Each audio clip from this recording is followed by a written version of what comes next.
Hi, this is Andy Filipiuk in Toronto for the week of November the 27th. Last week, Debbie DiMartino Booth, a former Fed advisor specifically for the Dallas Fed, gave a tremendous interview. I've included it with this video. It's worth watching. She's very candid in what is going on, and I think most investors should listen to what she has to say. Specifically, she points out that the credit situation is now worse than it was in 2007, 2009. Specifically, we've gone from 170 trillion of global debt to 220 trillion now, and that central bankers really don't know how to handle this.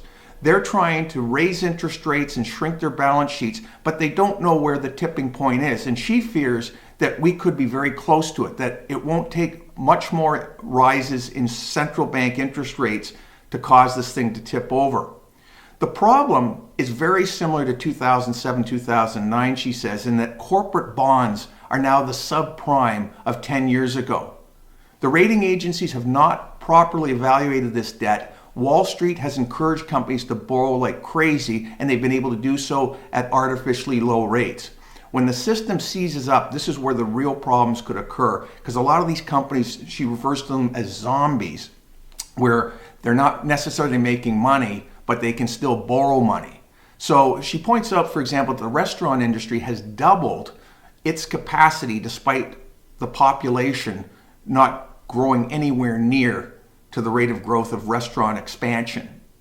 She talks about ways to hedge the problem coming up, specifically having precious metals and Bitcoin. And she thinks that Bitcoin is a reaction to the never-ending printing presses that the world central banks currently continue to operate.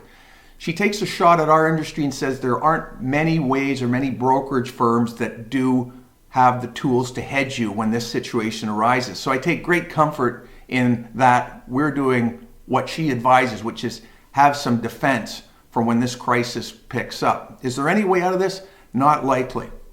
Anyway, please have a look at the video. Thanks for watching.